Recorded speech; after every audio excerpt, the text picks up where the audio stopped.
And today, I think today's going to be interesting, and not because of what I'm prepared to present, but I just feel like we're in an interesting moment. And I suspect some of you may feel that too from the different places you're in. There's just a lot of convergence and things that are starting to manifest, and things that may have been stuck and slow or blocked and resisted that are open and moving. And so there's just a sense of, or maybe it's just me not getting enough sleep. I don't know which way it is, but either way, I actually woke up at 2:30 this morning, which is an hour and a half earlier than I usually do, and just found myself going nonstop getting things done. And instead of being completely exhausted by it, I just sort of feel like, well, this is what's supposed to happen, because this is a moment where there are specific things that need to happen. And actually, part of my morning was going with my friend Margarita to San Gil to go to the ATM machine at the bank of my business account, because I can take out a larger sum of money from that ATM machine. And that's the money I use to gift money to local people who are doing work here in Barichara. And I have needed to give Margarita some money for a little while. My visa process has made it really difficult to do banking in Colombia for a few months now. And my visa process is still not complete. So, but what do? You just keep rolling with the broken nation states. And what was interesting was we were talking about how, because she's a master community weaver, as I suppose you could say I might be something like that too. And we were just talking about what it's like to dance in the improvisation, and how sometimes, I'm in the land of salsa dancing in Colombia. Sometimes you got a fast dance rhythm, and sometimes you've got a slow one. Sometimes you have a movement that really requires you to coordinate with your partner, and other times it can be pretty freeform. And you don't necessarily need to sync on every piece of the motion. Some dances are more entangled, and some are more flexible in their structures. And we were just talking about the feeling of that way of dancing creatively with community, and which of course she does all the time. There's no real way to say what Margarita does unless you just watch her for a little while, and then you understand it, because she can't even describe it properly. She's just constantly dancing with social relationships and processes. And I feel like that might be a good way to start today too, because there's this observation that weaving is not like sitting still and repeating a motion to create a pattern in a textile. Here, weaving is more like the way that threads of water might move through a marshland as they're all being pushed forward toward the sea, where there's just this impetus to continue making ribbons of currents and flows. And any attempt to stop the flow would be fighting against the stream. And so even times when we're more busy and we're more tired and we seem to be overworking, it would be more work to stand still. And it would be less work to keep moving, but that's counterintuitive unless you're used to the flow. So there's something about that seems relevant right now. What I feel like maybe is going to happen in today's call, this is our 11th Barichara update, and our 13th week of Barichara updates, with 2 weeks where we didn't have them during the last 3 months. And one thing that I feel is really happening right now is there is a pattern of weaving that is occurring that pretends to be a 5-day event a month from now, as if it hasn't started yet, and if it would end on October 7th. And I'm going to talk a little bit about that, about how we have this Refi Barichara event that's coming up as if it begins on Monday and ends on Friday, when actually some of the things that are happening now in the pledge community, bringing capacity into community projects in Barichara, forming teams and collaborating, and bringing capacities that are going to last for a longer period of time, architecting and creating new potentials and new capabilities. They're already happening. And I want to talk some about that today, because one thing that is happening right now is we're in a moment where there's so much dynamic movement that we cannot attempt to create structures, because the structures would be broken by the chaotic energy of the movement. But those dynamic structures are going to give rise to a rate of flow that will need structure very soon, which means right now we're thinking and feeling into structures that we're going to need, knowing that we can't put them in place yet. And some of them are structures that already exist because they were put in place before. Because we're 3 years into the process I'm involved in Barichara, and years to decades for some of the projects that are here. And so it's in that sense that I want to use that feeling of rivers and flow as a way of thinking about an episodic moment, where you might have a moment that says, this is the moment of an event, but that event is really part of a flow. And just like wave-particle duality in quantum mechanics is actually doesn't say anything about the nature of reality. It says something about human perception and how humans construct measurement systems. You can measure a point or you can measure a wave, but the more you measure one, the less able you can measure the other.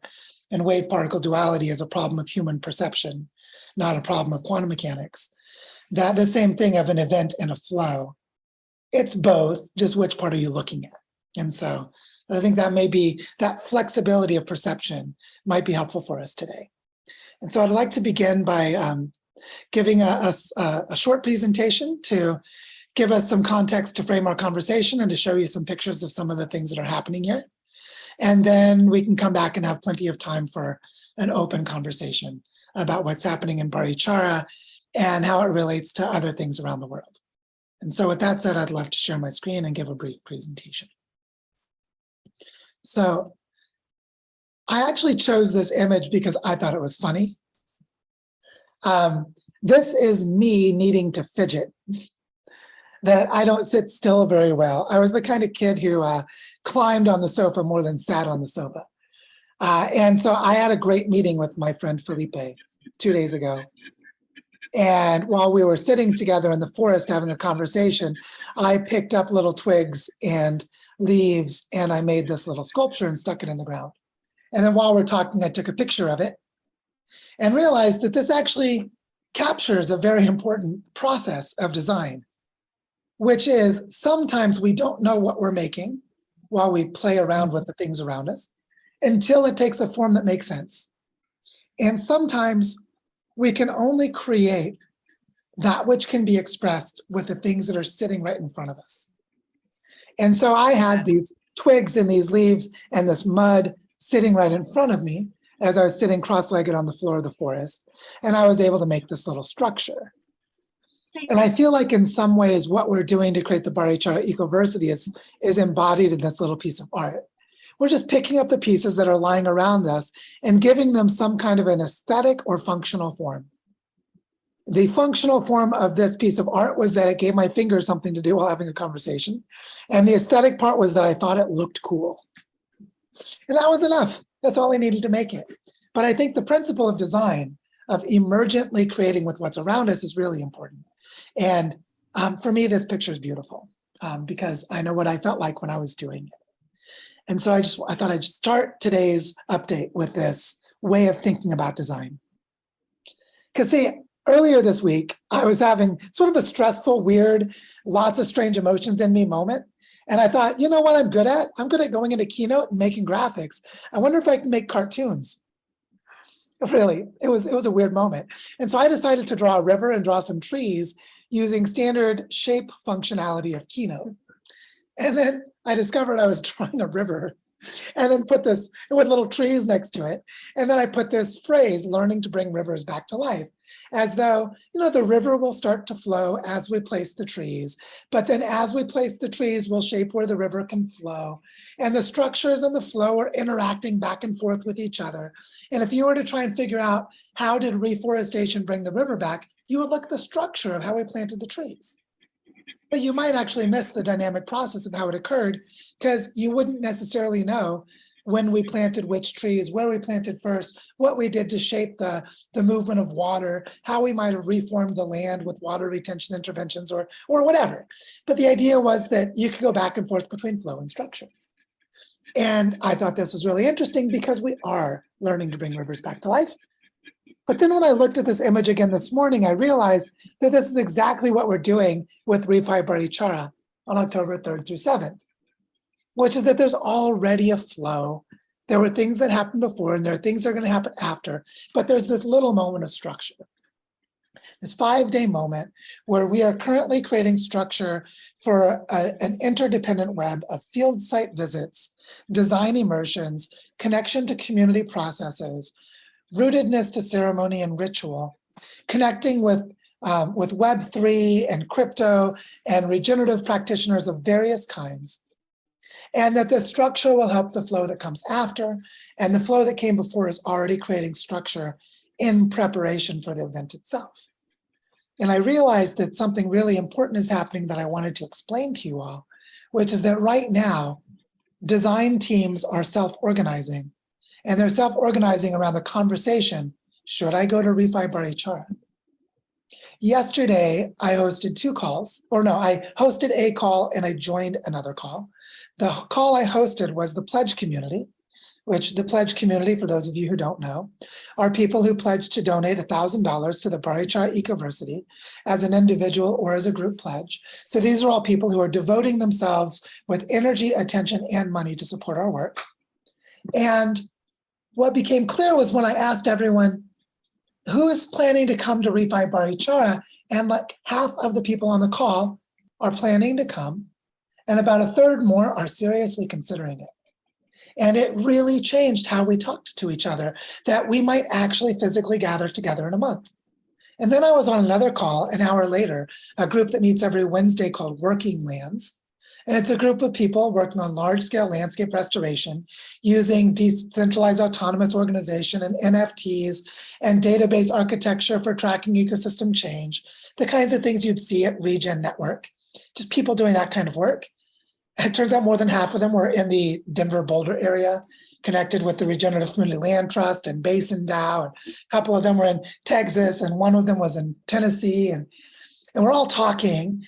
And I realized every single person on the call was considering coming to Refi Barichara. Only 2 of them said they were, the rest of them were thinking about it, but it changed how we talked about collaboration. And it gave us a concrete way to form action sequences to start to do things. So there was something about the flow of conversation that was giving rise to structure a month before the event happens. And this, for me, is part of what the Ecoversity is doing.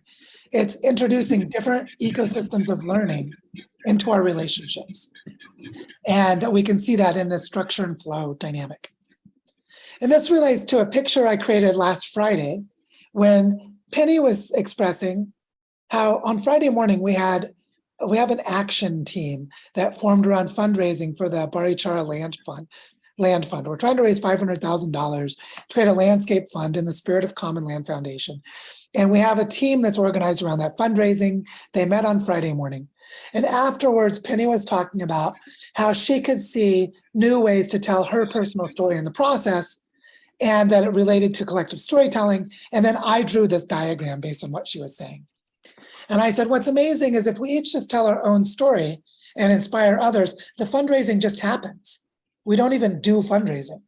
We just tell the story, and it's so meaningful and significant that people will bring whatever resources they need.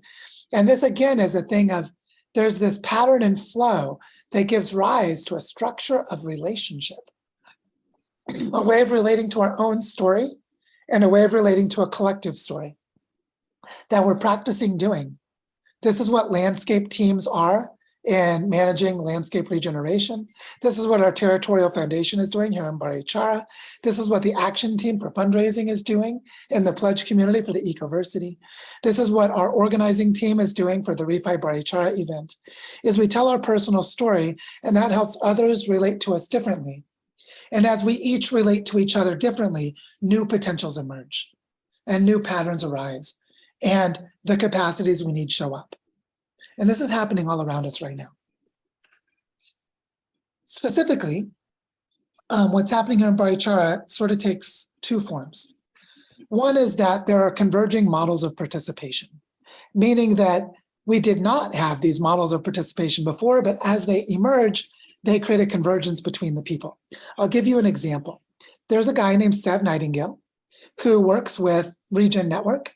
He's part of several other organizations too, and he helps create ecological assets as a digital tool, like a database management tool, for tracking ecosystem restoration so that people can invest in and give money to ecosystem restoration and know that it actually occurred. He asked if he could give a design workshop on these kinds of tools for creating local economic development as part of the Refi Barichara event. But then this created a convergent model of participation when I told him that the country of Colombia has passed a law that in late September, someone could come to Colombia and stay for 2 years on a visa that enables them to be a digital nomad. And as a digital nomad, they only have to show their income remotely. They can be here for 2 years, and it's going to be an easy visa application process, way easier than my visa. And that means that Sev and his partner Sam could actually come and stay in Barichara for multiple months or for up to 2 years and design models of ecological and value flow for local economic development, collaborating with us. And this created a new model of participation. And there's several others I could name, but I just wanted to say that this is the kind of thing that's happening. Our ways of relating to each other become open, and then we create new ways of relating to each other that create new capacities. And that means there's a crescendo of capacity that's occurring. And the Ecoversity is taking form invisibly. Almost no one, like Seb doesn't know he's already part of the Ecoversity, because the Ecoversity is a decolonized non-educational institution or a non-institution educational pattern. So you're already part of the Ecoversity just by learning together. That's what's so powerful. And this means we're actually starting to build the capacities for the planetary network of regenerative bioregions. I'll name another example of these converging models of participation. Here in the Barichara updates, I explained the common land model of landscape funding. Benji, who's here on this call, was so inspired by it, he started doing a series of teach-ins on it in the bioregional catalysts, which is planting the same idea across many other bioregions. Now, what you can notice is the Ecoversity is the web of relationships spreading knowledge. So we can't clearly say that bioregional catalysts is separate from the Ecoversity. We can't clearly say that. We could falsely say it, we could artificially separate it, and it wouldn't be real. The reality is the learning is going wherever it's useful. And this is really important. We're crescendoing our capacities in converging models of participation, and it's enabling collaboration within bioregions and across them. And it's already happening. This is a very important thing to say. The Ecoversity is not in the future. It's here right now, and every one of us on this call, by being in Barichara updates, you're already part of it, because it's already happening. And so I just wanted to name this because it would be very easy to not see it. And that leads to something interesting that happened this week. This building is hand constructed in a traditional model of stone and mud construction with wooden roof, all made from local materials and native plants. Even the clay tiles are taken from the mud of the land. This is a bioregional building. This is also a community theater for children. And this community theater for children is a project of Fundación Ojo de Agua, the Foundation Eye of Water, which is a local organization led by two wonderful people, Emilce and Oscar, to teach children how to connect with nature, how to heal cultural trauma, and how to restore landscapes. They focus a lot on restoring water, soil, and biodiversity. And they are creating this community theater. And earlier this week, they had an inauguration where they, even though the theater is not fully constructed, it was constructed enough that they could host a theatrical event. But here's the thing I want to tell you. I'm going to show you pictures from the theatrical event, and you'll see how powerful the way they approach theater truly can be for regenerative culture. But before doing that, I want to tell you what happened yesterday. Yesterday, I saw Emilce and Oscar and the 15 actors who gave the theater performance sitting in a local bakery down by the town square. And I was able to go up to them and tell them that a member of our pledge community is now ready to donate $9,000 to the theater to complete its construction. And that this came about because of the way we created the pledge community and how we brought Willem Perwerda of Commonland to visit this project when he was here. I did not know about the theater project till we took Willem there. And I started telling the story in the next Barichara update. And that inspired a member of the pledge community to want to be more involved in education, which inspired the creation of a community fund working group, a group that would create funding support for a community fund that supports the education of children and families in Barichara, which empowered this member of the pledge community to clarify that they wanted to give a larger donation directly to the foundation that's creating, not to the territorial foundation, to the foundation that's leading this educational work. So, to the point that I was able to go to Emilce and Oscar yesterday in front of all of the people who were helping make this happen and say, you don't have to stop construction the day after tomorrow because you ran out of money. You actually now have money to finish the project. Because yesterday, someone told me that it was available and ready and would be delivered on September 15th. So I wanted you to see how these collaborative modes of participation are arising, and the people from the outside hearing the local stories are able to actively intervene and immediately create impact because of the ways that we relate to each other. And this is how the Ecoversity works. We have to learn how to create together in these deep and profound ways. And inside the theater, even though it's a traditional indigenous style of construction, they're doing transmedia production. The theatrical performance included multimedia integration with a screen and was very powerful, using sound, lighting, video footage, and live performance acting, all blended together on a dirt floor because they haven't finished constructing the building. This is Emilce, one of the leaders of this project. She's also an actress, and she was acting in the play.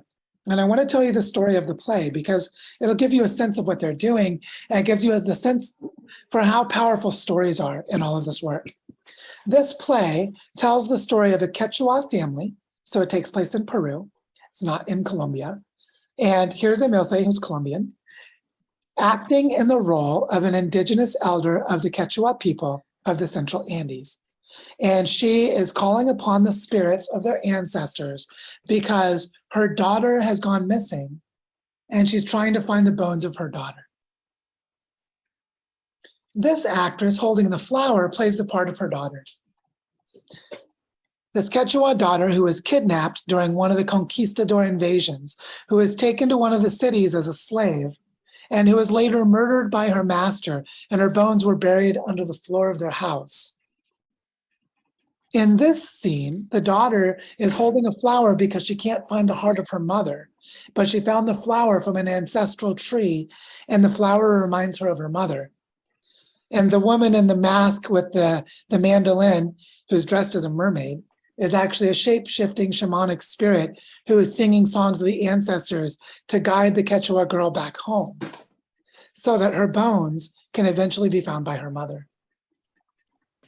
So this kind of storytelling, this ability to weave real trauma, real genocide, real ecological devastation into a story with music and dance and performance just has incredible power to educate children, to educate adults, and to change us all. There's cultural healing that comes from this. There's a cultivation of conscience, a way of creating an ethical awareness in our being. And we can train the children through direct experience. Elise, my daughter, was 5 years old, sitting on my lap, watching all of this. And as we talked about it afterwards, she was getting the message. And this is how we decolonize our mind, by acting out and experiencing our traumas in imagined stories with theater, which gives us psychological safety to explore them with emotional reality because we feel an emotional connection to the performance, enabling us to decolonize our minds in ways nothing other than performative theater. Here's another scene where they have the Queen of Spain holding two indigenous girls, claiming them as her property and stealing them, ripping them violently from their territories. So those of you who think about bioregionalism, this is part of the bioregional story. The story of the destruction of bioregionalism, the cultural genocides that occurred as the children of landscapes were taken from their homes. And so this kind of imagery has a power that even the written word just cannot achieve.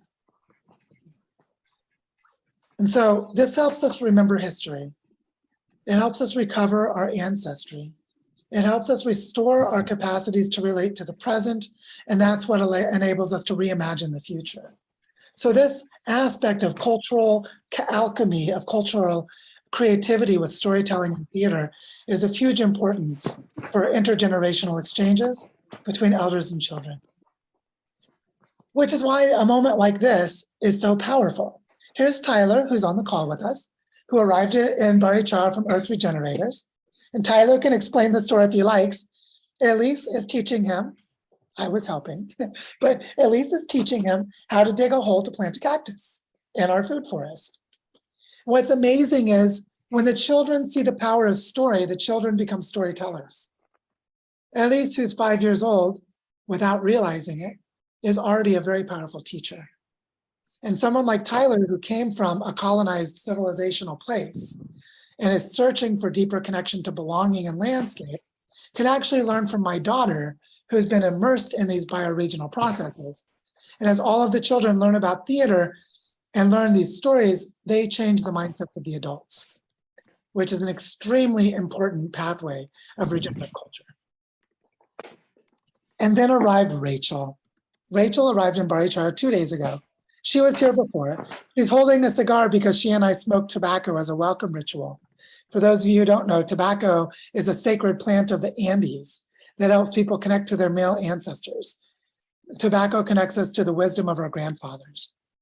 And so Rachel and I sat yesterday in the morning, smoked tobacco, and connected to our ancestors as she arrived as the very first self-enrolled student of the Barichara Ecoversity. She realized she could invent her own program and then apply to it and then accept her own application and then show up on our doorstep, which is what she did. And her vision is to spend the next year here in Barichara learning about regenerative elderhood and role modeling her own process by telling her personal story to help other people connect to their patterns of becoming elders. So just like how Elise could teach Tyler, Rachel can teach Tyler too. What I mean by this is the children can teach the adults and the elders can teach the adults and vice versa in all directions. And storytelling and personal anecdotes are the key to simultaneity. Here's a moment last weekend where we went to Las Albercas, the land where we intend to set up the campus for the Ecoversity. This is Lilian, who's also on the call today. I figured out that for some reason Lilian is able to stoically stand in a landscape and make it epic. So here she is doing it again. On a morning where we went and walked through the fog, going through the grass, getting soaked by the dew, experiencing the life of the landscape and feeling the sacred mother in the land. And as we walked the landscape into Las Albercas, feeling the possibility of the Ecoversity, in one sense, it was like going back in time. And I'm going to go and mute everyone so that we don't have all this background noise anymore. There we go. And then restart. That in ways we're like we're going back in time to enter these landscapes. In other ways, we're moving into an unknown future. So arriving into the land in the fog was a really powerful symbolic image of what it's like to dance with emergence, to not know the structures that we're about to encounter. And as we walked through the land, what we felt was a deep connection to the sacred feminine and the potential for healing. And that this place could be a global focus point. People from all around the world could come to learn to heal by connecting with landscapes, by visiting the campus of the Barichara Ecoversity. And then here's an image that I took from a hotel called La Nube, which is probably one of the gathering places that we'll use for the Refi Barichara event, because they have a nice open space that can hold 50 to 100 people. And this image for me captures two things. One is Barichara is famous for its stonemasons. The stoneworks and the artistry of working with stone are legendary here. All of these stones are made from clay in the territory, handmade by local artisans. And so it captures the insight or the realization that these local craft skills are very present. But also for me, this image of the finding a center in midst of movement, how the ball is sitting balanced on the pedestal while the ripples go out in different directions without there being a centeredness to the direction of flow. And yet somehow the ball feels grounded and centered, is a meditation for all of us. How do we find our center in the movement? How do we maintain our authenticity while we're changing? How do we know who we are as we're becoming someone who we're not yet? What does that look and feel like? For me, this sculpture captures all of that as a reminder that sometimes stone sits still to remind us that we cannot. And for me, this sense of drawing from the ancestral practices of stonework in this territory and creating new expressions of art, new creative ways of practicing this craftsmanship is such an important part of what we're doing. And here's another example where this is a road being built by hand. So for those of you who wonder, how could we get away from all the fossil fuel use for creating highways with all the concrete and all the steel? Welcome to Barichara 101. Come and learn how people have been building stone roads for 200 years. Going back to the early 1800s, they've built stone roads in this way for horses and mules, for push carts, and later for cars. And it works for all of them. And I just wanted you to see this to remind us that just like in that little sculpture I showed you at the very beginning, if we take the objects lying around us, we can creatively construct whatever we need, including roads. And this is a very important part of the aesthetic and the design mindset of what we're doing with the Ecoversity. And so with that, I'd like to just open for some sharing to say that there's really so much going on that I'm not going to try and name it all. I'm just not even going to attempt it this time. Instead, what I want to say is that we're in a moment where each of us can relate differently to each other, and we can begin to co-create. And the way we begin to co-create is by feeling the flow of the stream and introducing a structure in the moment. The structure could just be holding a conversation. The structure could be organizing a 5-day event. In a way, it almost doesn't matter what the structure is, as long as the structure is mindfully present to the emergent pattern, to whatever's arising. And I think this is going to be key for us as we move forward. So I'd love to just open it up for any questions or commentaries. For all of you who are here in Barichara, if you'd like to share more, I'm intentionally not going into details of projects and their activities because there's just too much. It's faster than last week, which was faster than the week before.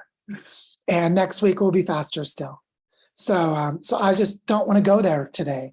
I don't want to create that disorientation.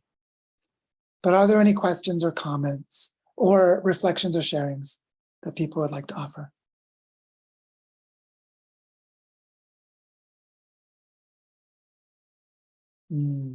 A moment of silence.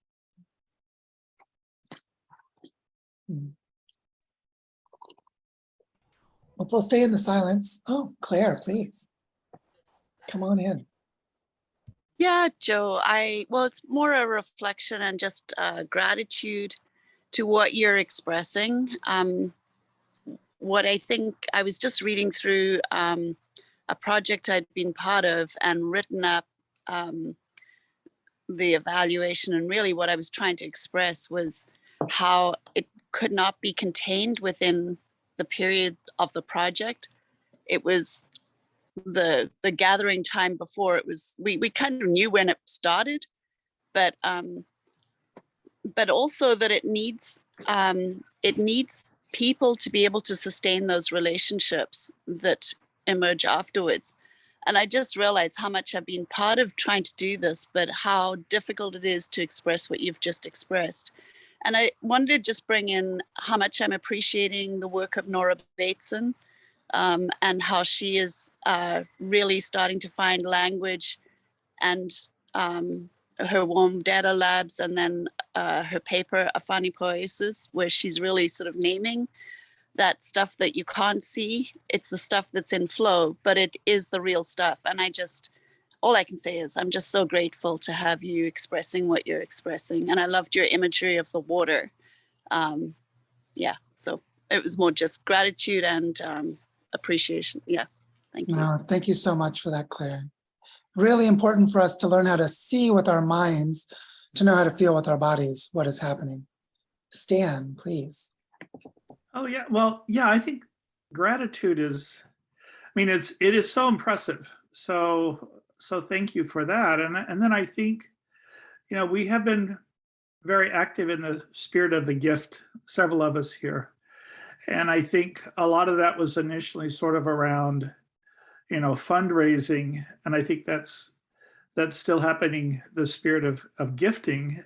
But I think more and more it's the caring. People are joining that conversation, not thinking of money, but thinking of trust, and thinking of trust as kind of a story. And it's really fun to see Claire, in the group, feeling safe to share like this. And I think that's a leadership challenge.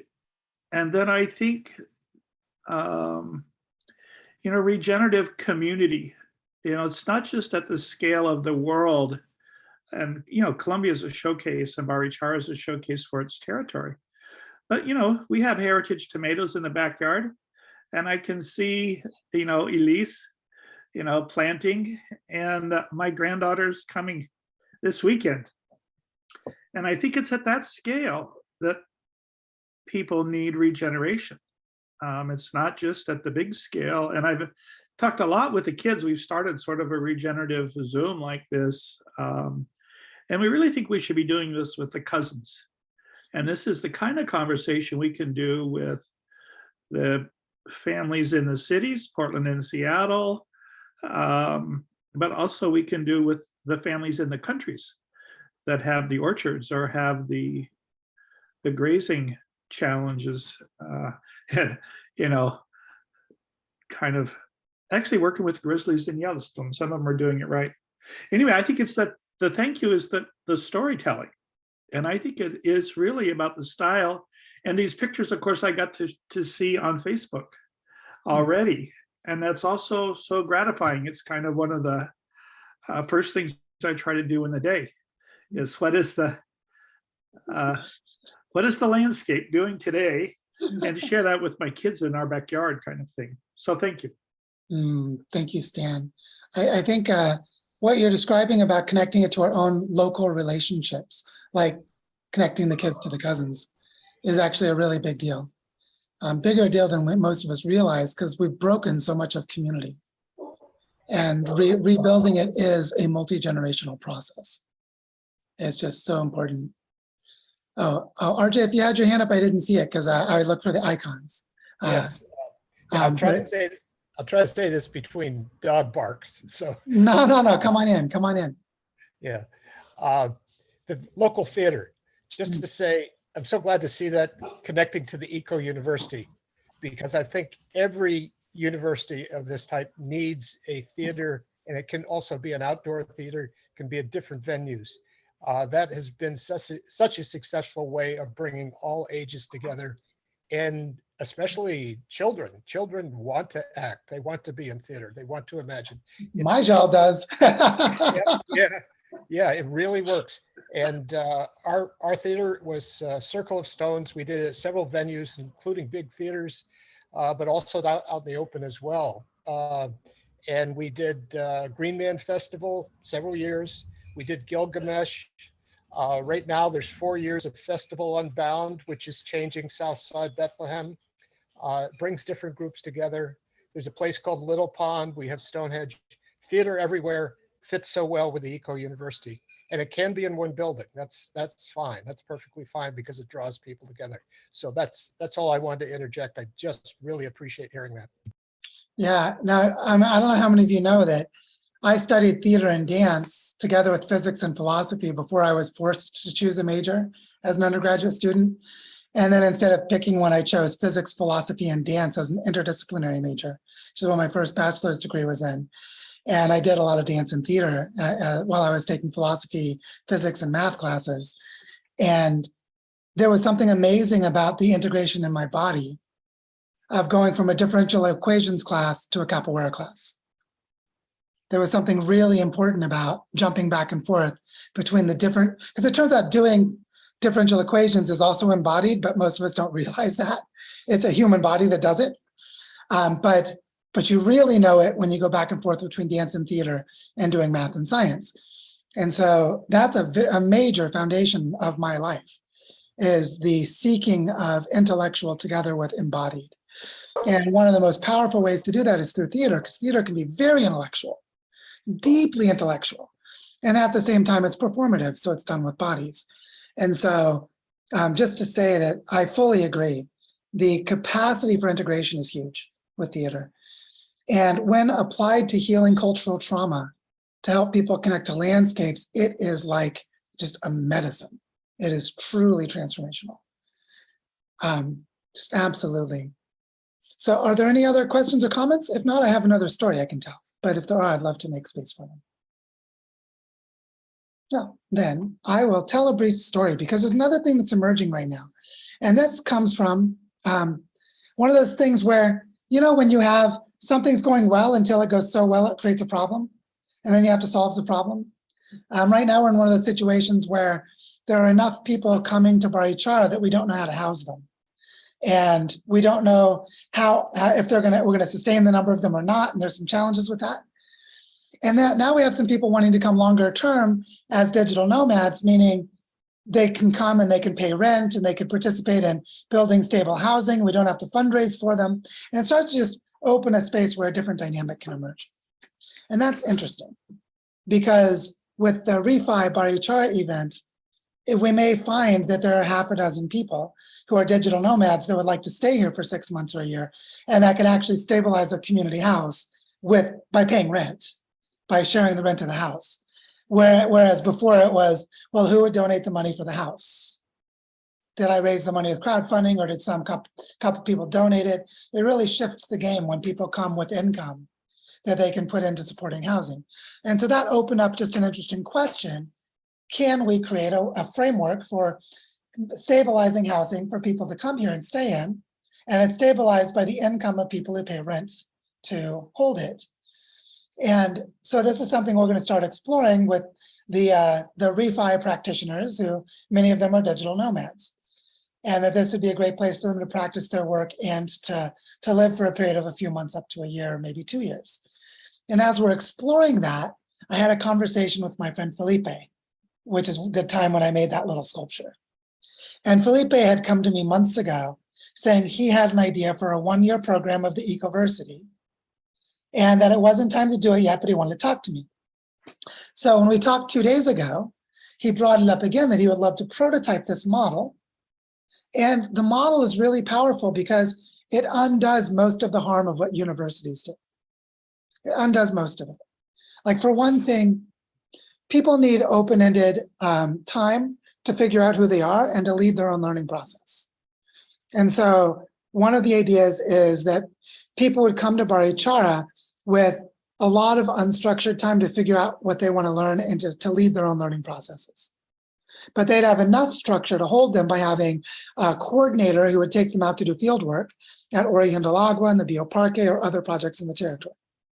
And then with some frequency, once a week or once every 2 weeks, there would be a half day or a full day workshop on a specific topic. Like, let's spend a day talking about community weaving. Let's spend a day talking about regenerative economics. Let's spend a day learning how to build a compost system, all kinds of things, because we have a huge capacity of teachers here in Barichara that could teach 1,000 things.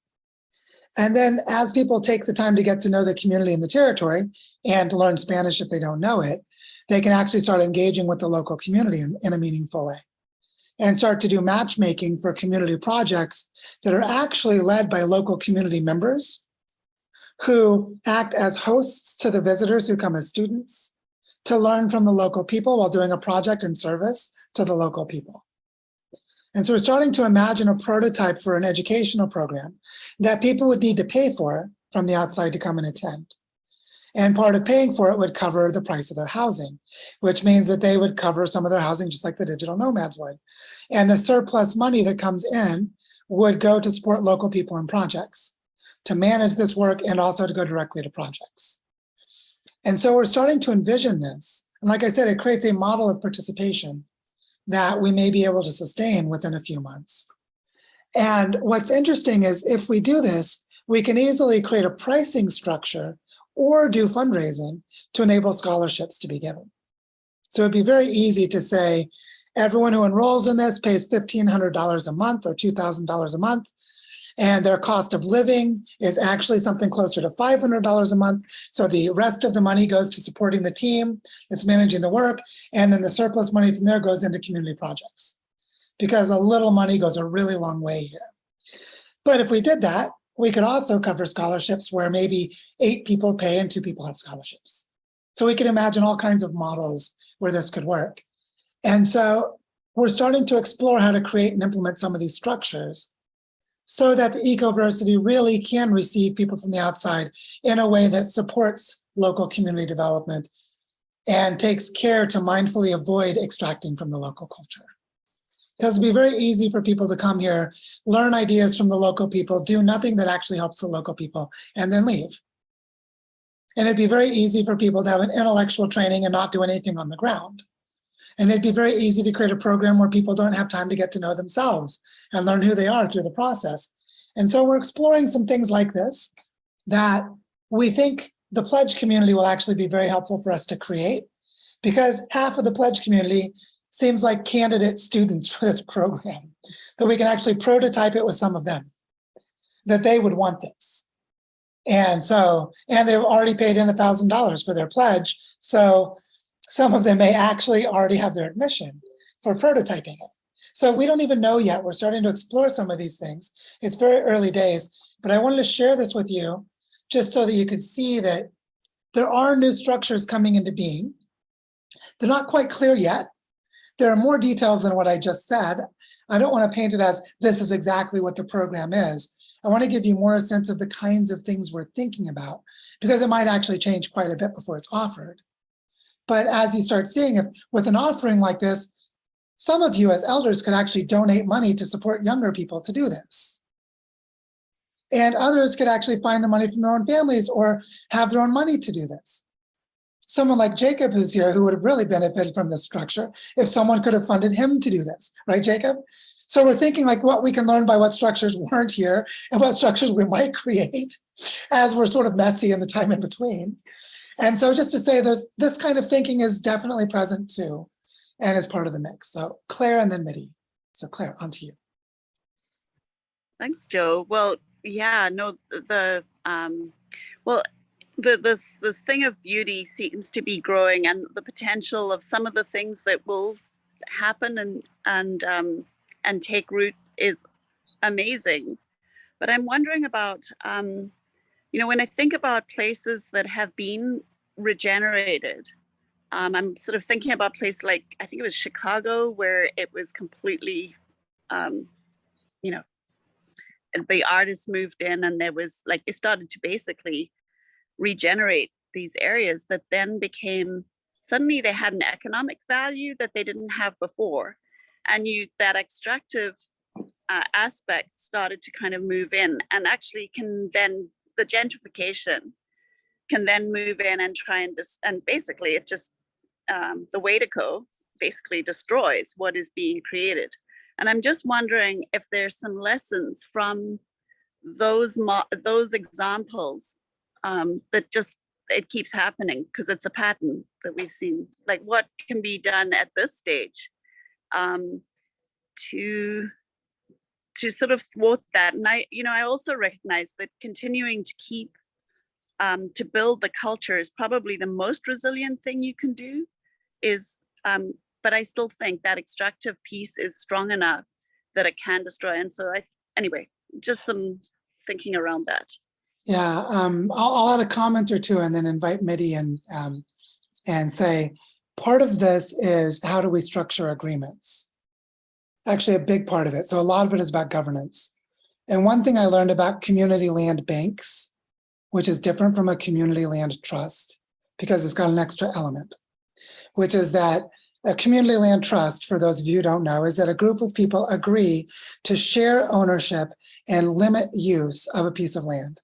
So you might say you can't sell the land, but you can sell access to housing on the land. And this is how co-housing works. Co-housing is structured around shared ownership or separation of ownership of the land through contracts and agreements. So it's through governance. But to make a land bank is to say as the community builds its capacity, so as the co-housing project builds its capacity, it becomes more economically valuable, which means if you don't have agreements in place that force you to reinvest the value in the commons, then it can be extracted. And so one way I've seen this handled in co-housing, just to demonstrate the point, because there are lots of ways to do this. I think Chad probably knows a lot about this because he's worked on projects like this before. One way to do it is to have equity agreements. And one form of equity agreement that I've seen in co-housing is that you are not allowed to sell your unit of the co-housing for more than some fixed percentage above what you paid for it. So you might buy it for, let's just say $100,000, just to give a number, and you're not allowed to sell it for more than 10% above. So the market might say it's worth 200,000, but you can't sell it for more than 110. And whoever buys it has to agree to the same contract and the same restrictions, which includes restrictions on use because there's a member association that manages the culture of the co-housing. And this is a way of selecting for the kind of people that the co-housing wants. So this is an example where value is created, but it's forced to be kept in the community by preset agreements, which actually would exclude and filter out a lot of people that wouldn't want to make those agreements. Whereas people who come there and say, I'm so glad I'm safe because these agreements protect us from my neighbor just selling off their house and building a strip mall, you know, all those things that destroy community. So there's huge value that is kept in the community by structuring the agreements in this way. So this kind of equity sharing through agreements is one approach with many mechanisms, but which is just to say that there are places where people have figured some of this out, not all of it, but some of it. And a lot of it is about recirculation of value within a commons and knowing how to do that. So teaching how to do commoning, you know, like David Bollier talks about, the commons isn't a thing, it's a dynamic, it's a verb. To verb commoning, to common, is a way of learning. It needs to be cultivated in the culture. And then to set in place agreements that maintain the recirculation of value so that it can't be extracted because the agreements are in place to protect it. And so that's one way, but of course there's a lot more than that. But that's a starting point for more conversations. So Mehdi, on to you. Well, let me reweave what I was going to speak to in the light of what you and Claire have been speaking to. I think I loved hearing about your dialogue with Felipe and what it is you're wanting to achieve and what may be coming into place. And I think that carefully held, that can actually be what prevents Wetiko taking hold. Because one of the big challenges is people come in, we hear about Barichara from outside, it sounds like the promised land, we want to come from wherever we want to come from, we've got the money to do it and or not. If those scholarships go to the local people, the local community to be involved, if that generated activity is about supporting the local community's activities in whatever way, then the chances of one of the biggest destroyers, which is jealousy, it actually gets woven. And there I want to bring in the whole piece of community theatre, because I was lucky enough to live for 18 years in a community, in an indigenous community in which community theatre, community music, community art was just part of the way they were and lived together. And I saw again and again how community theatre could actually act as the safety valve for the shadow processes that develop in community, that develop in every community of people, you know, until and unless we move beyond our fears, our traumas, our whatevers, in which case we'll have reached nirvana anyway, collectively.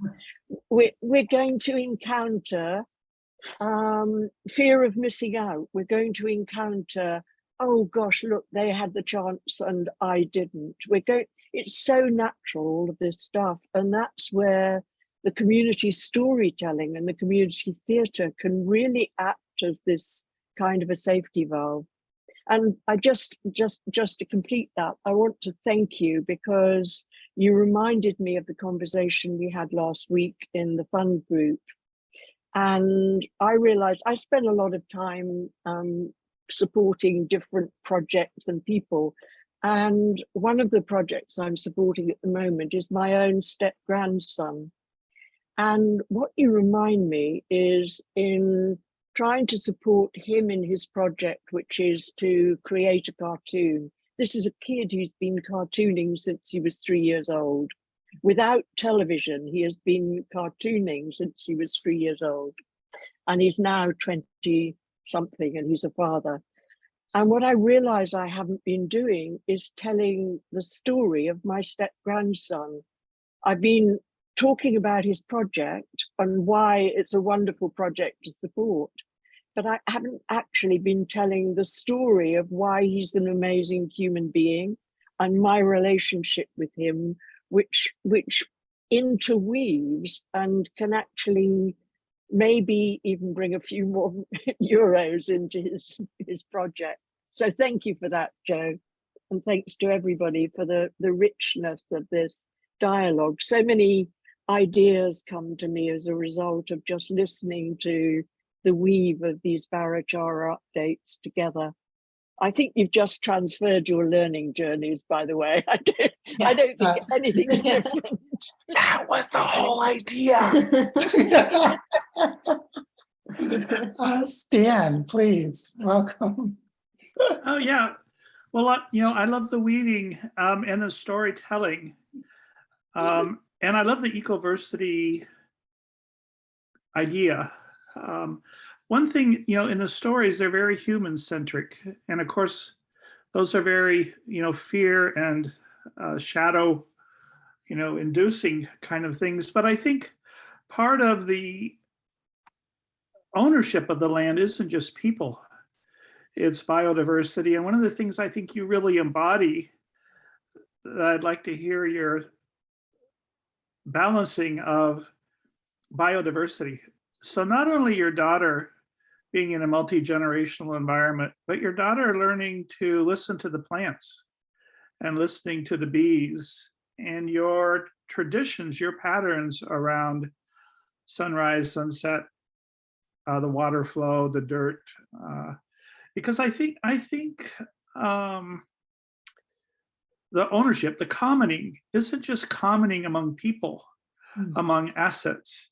It's commoning among language that is actually, trees have language, and birds and bees have language. And actually, a lot of the trust that we feel comes from realizing the birds are chirping, or the birds aren't chirping. And so I think Barichara kind of embodies that, but I don't think we should forget it. And I think the ownership of the land isn't just sort of a human story of ancestry. The ownership of the land is kind of a tree story, and a worm story, and a germ story.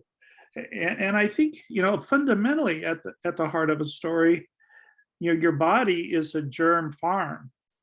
And so actually, I think happiness and well-being is something you need to listen to your germ farm and share, commenting the culturing of that. Anyway, I know you got it in your mind. I just wanted to sort of remind us that the Ecoversity isn't just a human thing. And then I do think it's really key to the balancing. So I'd be like your summary of the rethinking of that. Thank you. Yeah, this is really important. And I want to tell a story of something that happened yesterday. And right now there's so much dynamism in what's going on here that it's like there are these accidental collisions. And yesterday was one where I took Elise to her after school activity where she goes and learns nature connection and social and emotional development with Milena and Mago. And Milena is the one who's helping weave the community process for education of children and families, supported by donations from the outside.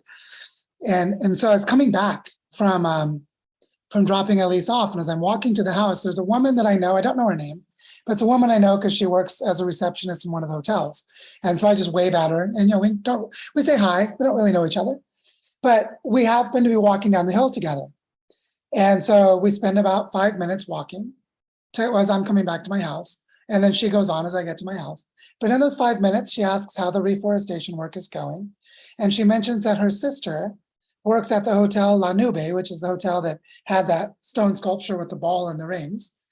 And that she and her sister were talking because her sister had seen me recently, and I didn't know they were sisters because her sister works in a different hotel. And they're both like campesino girls here from here. They're now adult women, probably in their 50s. And they both are from indigenous backgrounds. You can just tell in their skin and bone structure that they're part of the indigenous background of this region.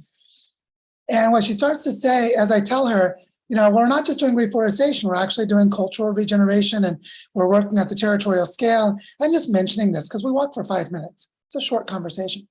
And then she starts telling me about how she really wants to reforest the Paramera. Now, some of you know the Paramera is one of the most powerful and sacred sites in the whole territory.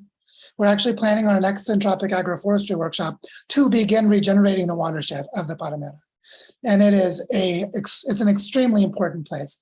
And she just happens to say, as a little girl, I grew up there. We used to play with the yellow monkeys that were in the trees by the waterfall. And we'd put ladders in and we'd climb down from the top water, because this is like a 500-foot waterfall, but it comes in 3 stages.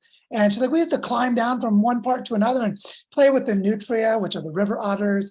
And we'd play with the yellow monkeys because they were all there in the trees. And so just as you're saying, she was speaking of the animals from her childhood. And she was expressing a dream that I've been holding on behalf of a few people for how to restore that waterfall and the land around. I've been holding that for 2 years.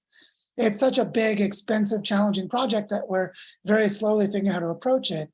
And here's a local semi-indigenous woman, because she's campesino and it's all mixed now, telling me that she and her sister are having conversations about me and the work that the people from the outside are bringing to make it possible for them to reforest their own land, to bring back the animals they played with in their youth. Now, I know both of these women have children.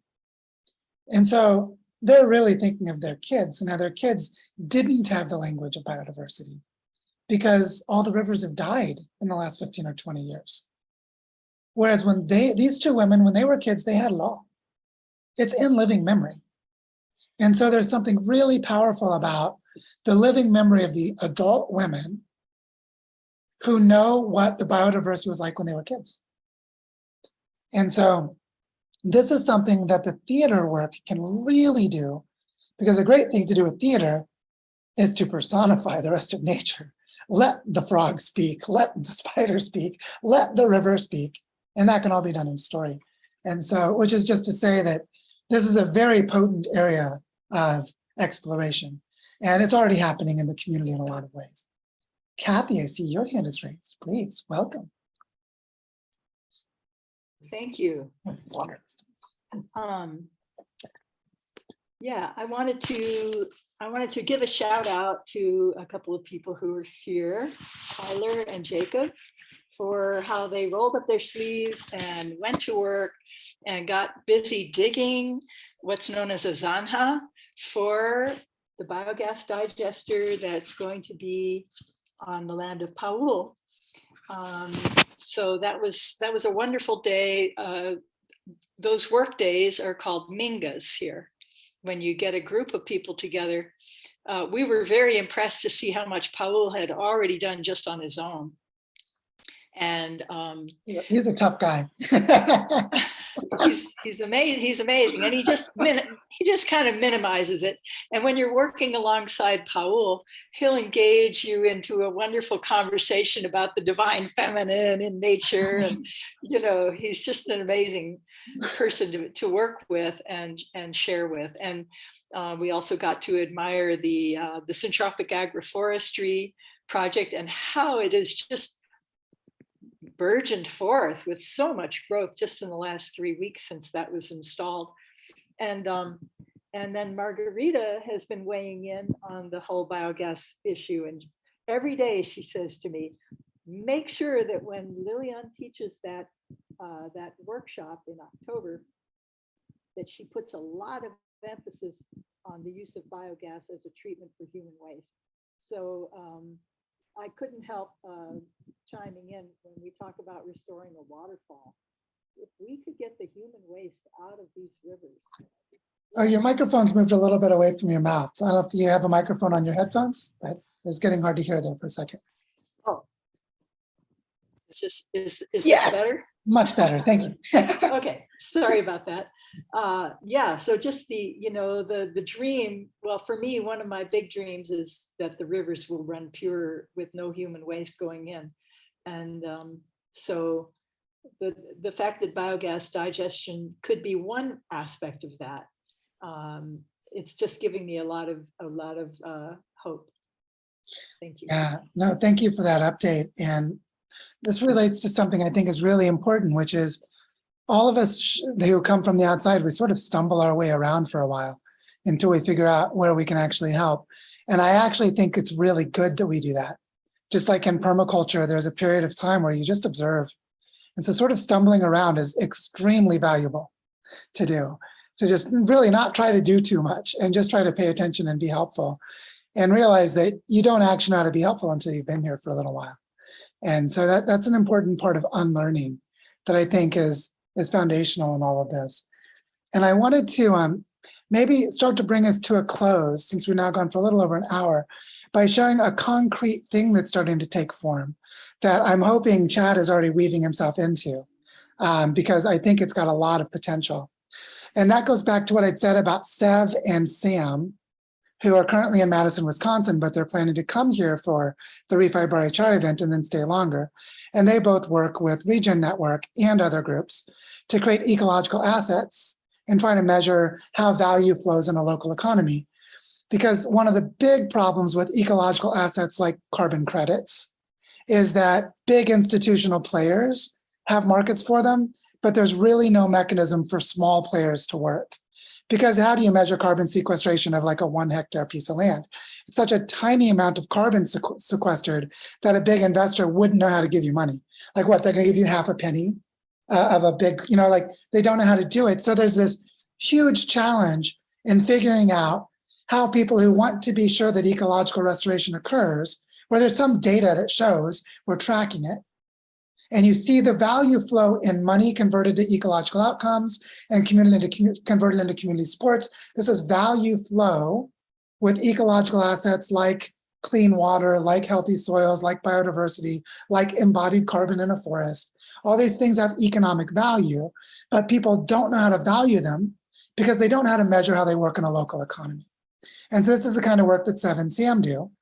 And it's something that I know Chad has been very interested in. When he came here, he talked a lot about creating some of these tools for restoring water. Well, what was interesting was when I was on a call yesterday with the Working Lands Group, and I met a guy named Timothy, who also works with Sev and Sam, and his work is around data sensors and being sure you have enough data quality that however you're tracking ecosystem state change, that you actually say, well, if there's more carbon there, it's because we measured it and it's there. Or if the water's cleaner, it's because we measured it and we know it's cleaner. And the data infrastructure works. That he's working on that and he works with Sev and Sam. And then there's this woman named Ellie who's in Memphis, Tennessee, and she was on the call and she works for a group called Common Action and she works with Commons Engine and a group that basically figures out how to collaborate on governance. And she's really into how do we create governance structures that existing laws would actually support financial investments and subsidies and government funding after you've prototyped something, which is a big thing. There's a lot of money that's wasted because it doesn't go to places where it could. And we're just talking and it's seeming like there's a really good opportunity to collaborate. And all of this comes after I'd spoken with Mike and Yuvi from Future Thinkers the day before. They're both good friends of mine. And and Kim, hey, you're on the call. Hi, Kim was on that call. I didn't even know you were here. If there's something, if you would like to speak to it, Kim, please jump in. Yeah, I've been kind of popping in and out. I have to take other calls during the day. So I like started on the call and then dropped for a while. Now I'm back. But yeah, it's so good to hear you talking about, collaboration. That's what the regenerative finance, groups are all about, is working with people on the ground. How do we help you solve your problems and quantify that? It's so important in today's world to use data, in a way that benefits us and the environment, not just, big corporations and things like that. We want to help people get to where they are going on a small scale. We're just really excited to come down, see what's going on. Your projects are so exciting. No, thank you for that, because I think just the emotional tone of what you said says it all, which is that there are a lot of us now all over the place that are realizing not only do we want to collaborate, but we must. And that was my conversation with Mike and Yuvi. And one thing that Mike of that couple is working on is using artificial intelligence to create digital artwork and connect it to NFTs, which for most of us who know a little about NFTs, mostly right now NFTs and NFT art is a joke. And that's why it's made fun of and ridiculed a lot. Most of it actually is a joke. But what's really powerful is data integrity, where you can have a data sensor that says the ecosystem changed. Like there's more water flowing in the stream, whatever. There's data that shows the ecosystem changed. And you can actually represent that digitally. That ability is extremely valuable for lots and lots of reasons. And I won't go into all the reasons, but it's just to say that as I'm having conversations with people as a serial collaborator, all I'm saying is, I'm not telling you to come to my event and help me. I'm saying, how do we build the infrastructure for all of us to do this? And there are enough of us who are saying the same thing that we're using these moments to come together and actually do it. And one thing I sensed on the call yesterday that Kim was on, and with the call the day before with Mike and Yuvi, and other calls I've been on around the Refi Barichara event, we're using the conversation about the event to weave ourselves together. Whether it's for the event or not, we're just weaving ourselves together. And one thing we're finding is a lot of us are so close to working on the same team, all we have to do is call it a team. We're like, I'll just work with you. Okay. Because they're basically just doing the same damn thing, just one step removed. And that's what's happening right now. I have people on Twitter that's coming to me and saying, we created a DAO, it creates some revenue with crypto. We'd like to just give you some of the money to support your projects. That is collaboration. They built a tool, they wanted to direct it to a place with impact. Like, we'll just give you some money because you're making impact, because that's how we actually market our tool. And then we're collaborating. And this sort of thing is just happening left and right. Interestingly, most of it's happening through Twitter right now, is where most of us are finding each other. But this is the part of this that is largely invisible, that people would have a hard time seeing. And that's why I published a little video this morning on Earth Regenerators saying, hey, ER members, you may not realize that this is not a crypto event that we're hosting. It's something much more holistic and integrative than that. And we already have a lot of Earth Regenerators who are planning to come. And so maybe you should consider coming too, because this is going to be a moment of convergence with potential to be a historic moment. Like, we're gathering leadership from Regen Foundation and Regen Network and lots of other groups that are in this space. And it's the kind of thing where we come together and we can change infrastructure. And so just to say that whatever this thing is that's happening is so much bigger than the Barichara Ecoversity or Barichara. It's so much bigger than anything any of us can be doing on our own. But it's also becoming coherent. And its coherence is its real power, because the coherence tells us we can collaborate in a meaningful way. We actually can know how to collaborate. And when I see people who are working on ecological value and value flow in a local economy and pooling of resources to invest or to donate, there is coherence between those people. And we're starting to build those systems simply by talking. And so what I sense is that if we keep in this flow, 2 or 3 months from now, we are going to have constructed a system of governance and distributed finance that will enable a lot of the things we've talked about, like sending ER fellows out to bioregional projects. How can we do all these different things as we learn how to collaborate in this way? This has been a thread of conversations Lillian and I've been holding around the Community Endowment and Regen Foundation for months without knowing how to talk about it, because it hasn't really been coherent. But it's becoming more so every day right now. So that's why I use that mental imagery of the stream and the structure, is that we have to see both the stream and the structure. And if we get caught too much on one and not the other, we don't understand what's going on. And so this might be a good time to bring this call to a close and merely say that what I sense is the most powerful thing each of us can do right now is to clarify and express our personal story. If each of you can say to yourself what it is you're doing that's part of this movement, and then say it to other people, that is how the movement will become stronger. That's how we'll collaborate with each other. That's how we'll change the system by being the system. And so, somewhat paradoxically, the primary obstacle is our own stories about ourselves. And now some of you have been through the story of place and how powerful that is at a landscape scale. This turns the same thing on its head. You cannot do the landscape scale until you change your story of yourself. But here it's very concrete. Kim showed up on the call today after we were on the call together yesterday. So our personal stories are connecting us as human beings, as I want to become friends with you, Kim. I want to be friends. I don't just want to work together. And so how do we build these personal stories is a big thing for all of us right now, because we're in a moment where collapse patterns around us are accelerating. The world's going crazy. And yet this movement is becoming coherent in just the moment that it's most needed. And we've got a window of time to build this capacity. So it's just to say, I want to invite you to take a little bit of time to meditate on your personal story this week. Who are you right now, and what are you doing? And how does that enable you to relate to others around you differently? For example, some of you might be a person who could support someone else to do this work by creating a scholarship fund. That would be an example of a personal story expressed. Some of you might be people who want to pick up and leave where you were and go somewhere else, and then figure out what you should do. Yes, Tyler, I'm talking about you. And in that process, realize you need support. And how would you tell the story so that you would find it? So that you don't have to depend on someone else to do the storytelling, because it's your story. It's about claiming power over our own stories and learning how to tell them so that our own story creates the context for regeneration of our own life purpose. And so this is really difficult spiritual work, but I think it's the core work for where we are right now, because if each of us knows our own story in the context of relationships, we will create the story together. And that is so powerful in a moment of turbulence and chaos like the one we're in right now. And if the Barichara Ecoversity only taught that, it would have been worth it.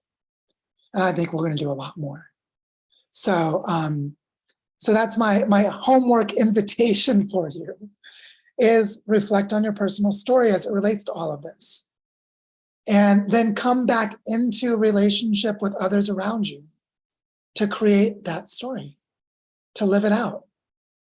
And I think what we'll find is we have enough trust and familiarity between us that we can create a lot of things within our personal stories together.